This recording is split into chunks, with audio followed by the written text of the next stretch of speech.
Bonjour, dans cette vidéo, nous allons voir comment importer des données depuis un PDF. Alors nous avons ici un rapport PDF, donc du texte, avec un premier tableau de lettres grecques, puis encore du texte après, et enfin un autre tableau très long de type de données de ressources humaines qui fait plusieurs pages et qui est déjà un petit peu plus formaté que le premier tableau, où on peut voir que ça ressemble à un tableau Excel, celui-ci. Donc la frustration avec les PDF, c'est qu'on ne peut pas facilement faire tout simplement un copier. Si je faisais par exemple ceci, si je copiais cette valeur-là et que je vais dans un fichier Excel et maintenant je fais un CTRL-V, eh bien j'ai tout ce que j'ai copié sur une ligne. Et il faudrait que je passe beaucoup de temps pour pouvoir tout reformater, ce qui n'est pas l'intérêt. Vraiment pas ce que l'on veut.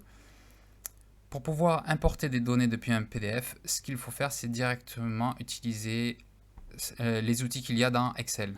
Alors pour cela, on va dans Données, obtenir des données à partir d'un fichier et à partir du PDF.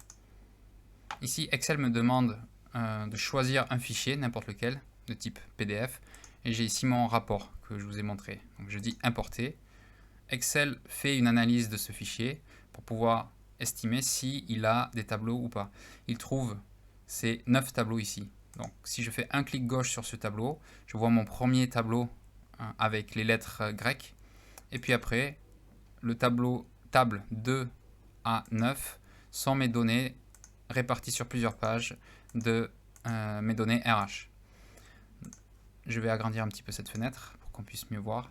Et après, si l'on veut regarder, on voit que Excel montre les pages du rapport. En fait, Excel a formaté le rapport en type tableau pour chaque page, même si c'était que du texte. Maintenant,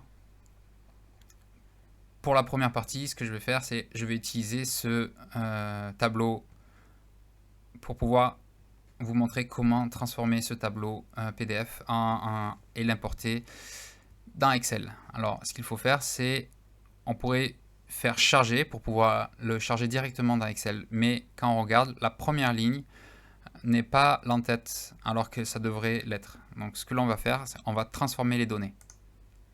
Donc, en cliquant sur transformer les données, Excel ouvre une nouvelle fenêtre qui est l'éditeur de Power Query qui permet de manipuler les données que l'on a et pouvoir transformer. Cette manipulation est très simple parce qu'en fait, quand j'arrive ici, pour pouvoir changer la première ligne en tant que en tête, il y a un bouton tout simplement, utiliser la première ligne pour les en-têtes. Si je fais un simple clic gauche dessus, j'ai mis la première ligne en tant qu'en-tête. Et maintenant, j'ai plus qu'à cliquer sur fermer et charger. Et je clique toujours sur fermer et charger dans pour pouvoir contrôler comment je vais insérer les données dans le fichier Excel. Bien, Excel me montre cette petite fenêtre qui me permet de contrôler là où je vais importer les données. Donc dans mon cas, je veux une nouvelle feuille de calcul et c'est bien un tableau. On pourrait très bien sélectionner la feuille de calcul existante et puis sélectionner la cellule exactement où l'on veut coller. Mais ce n'est pas le cas ici.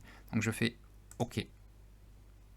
Maintenant, Excel charge les données et nous avons les données de l'alphabet grec qui étaient dans le tableau PDF. Et on peut commencer à manipuler comme on veut dans un fichier Excel classique. Très bien. Maintenant, je vais m'attaquer au tableau avec les informations qui m'intéressent vraiment, qui sont les ressources humaines.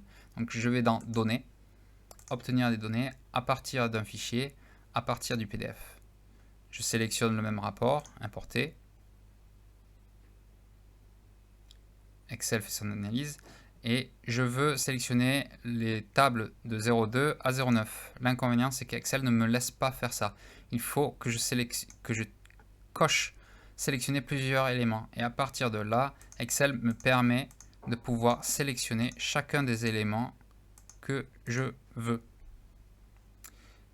Et maintenant, je vais faire pareil. Une fois que j'ai sélectionné tout ce que je voulais, je vais faire transformer les données. Excel va prendre ces données et les mettre dans l'éditeur de Power Query. À noter que dans cet éditeur, vous voyez la première requête qui avait été mise ici et je vois toutes les autres. Le problème d'importer tout simplement comme ceci, ça serait qu'Excel va créer plusieurs feuilles et il va falloir après que je manipule chacune de ces feuilles pour pouvoir les faire coller les unes aux autres pour que le tableau soit en un seul tableau, ce que je veux pas. Il y a une possibilité de pouvoir faire cette manipulation dans Power Query. Pour cela, alors en premier, il faut que je fasse une action inverse de ce que j'ai fait tout à l'heure, c'est-à-dire que les titres ici, je vais les mettre en ligne, en première ligne. Pourquoi? Pour que le prochain tableau, comme vous pouvez voir ici, il n'a pas les mêmes noms parce que c'était que sur la première partie du tableau. Et pour pouvoir faire les manipulations, il faut que chaque colonne corresponde à tous les tableaux. Et la seule façon de faire ça, c'est de pouvoir dégrader ou plutôt transformer l'entête en la première ligne. Tout simplement, je reviens dans le même bouton, mais au lieu de cliquer dessus, je fais un clic sur la petite flèche et j'utilise utiliser les entêtes comme une première ligne. Je fais un clic gauche et maintenant j'ai mon entête qui est devenue la première ligne.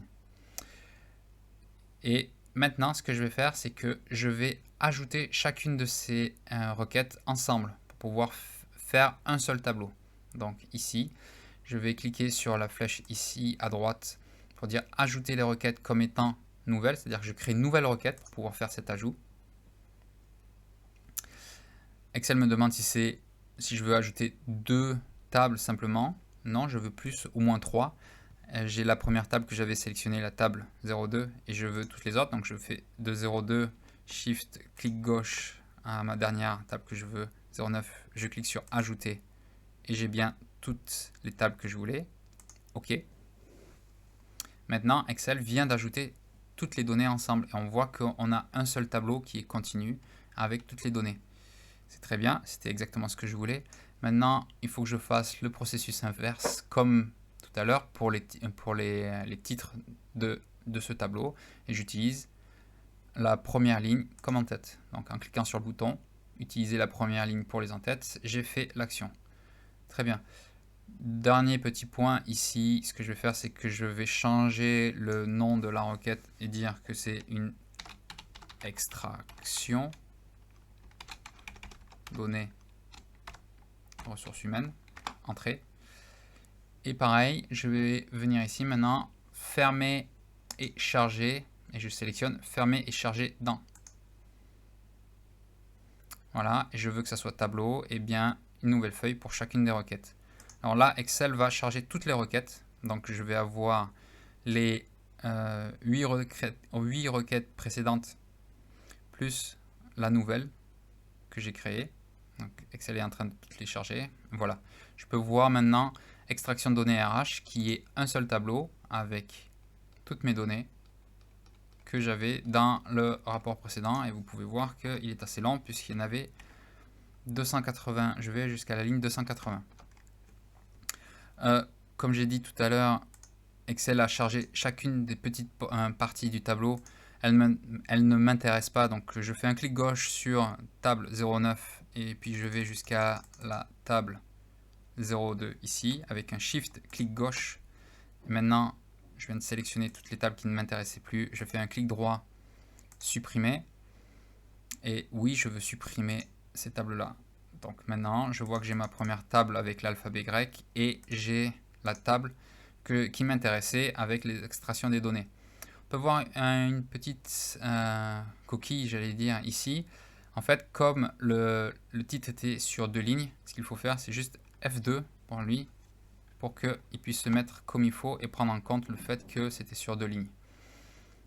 Et sinon, maintenant, j'ai bien toutes mes données qui sont dans un format Excel en tableau et je peux les manipuler comme toutes données Excel. Donc voilà, c'était la façon la plus rapide que je connaisse pour pouvoir extraire des données depuis un rapport PDF et les mettre dans un fichier Excel. Merci et bonne journée.